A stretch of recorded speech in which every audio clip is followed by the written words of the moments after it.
Dans le viseur, pour les bons, les brutes et les truands dans les sports au Togo. Dans le viseur ou le billet de la radio sportive qui couvre de laurier les bons acteurs et de satire les mauvais. Dans le viseur avec Franck Nouyama.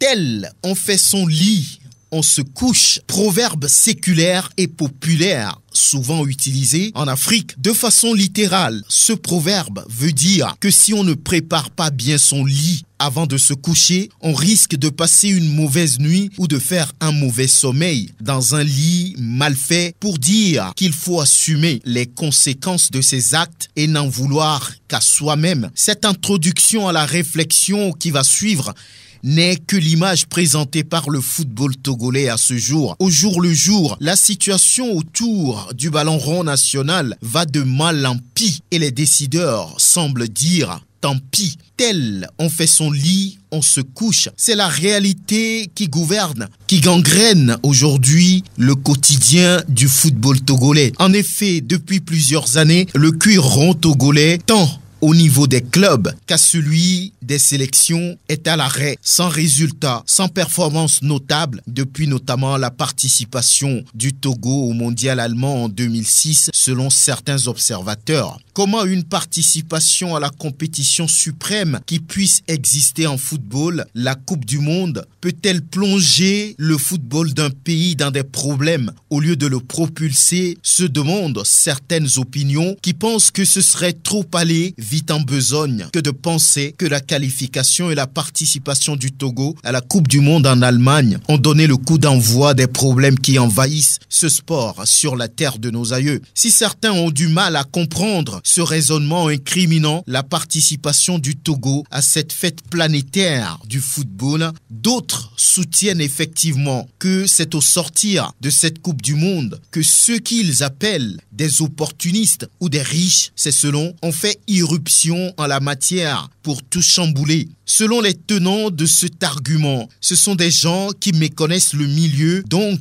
qui ont créé des situations de mauvaise administration, de mauvaise gestion ou encore de mauvaise gouvernance qui continuent de mettre à mal le football national. Tel on fait son lit, on se couche. Pour certains, le problème que vit le football togolais est très profond. Pour ces derniers, c'est dans un sommeil profond que le football national se retrouve depuis des années et qui doit être amené à se réveiller. Pendant que ce sommeil profond pousse toujours le Togo au fond du gouffre, pendant que d'autres pays souffrent pour aller à la recherche du mieux-être de leur football, certaines performances, certains bons résultats, comme la participation à la Coupe du Monde en 2006, les quarts de finale disputés à la CAN en Afrique du Sud en 2013, le CHAN 2021, enregistré par le Sport Roi ici, ont fait penser aux acteurs et aux décideurs que le Togo était sur le bon chemin. Donc, plus aucun effort organisé ne se fait. C'est une gestion au jour le jour qui est à la mode. Aucune planification, aucune politique visant à changer les habitudes et à lancer le football sur le chemin du développement, de l'épanouissement et de la haute performance ne sont entreprises. Et sous l'emprise de la mauvaise gestion, le football togolais se meurt au jour le jour. Parfois, on voit une volonté affichée de la part des décideurs de changer les choses, mais le manque d'une certaine dose de rigueur, de savoir-faire, finissent par transformer les projets en châteaux de cartes ou en des éléphants aux pieds d'argile. Avec toutes ces approximations, c'est facile d'avoir un football titubant, un football qui bégaye. D'autres raisons objectives expliquent pourquoi le football togolais n'y arrive plus à côté de celui béninois, burkinabé, nigérien, mauritanien, ghanéen ou encore ivoirien par exemple. Nous en parlons dans le prochain numéro du Viseur. À très bientôt.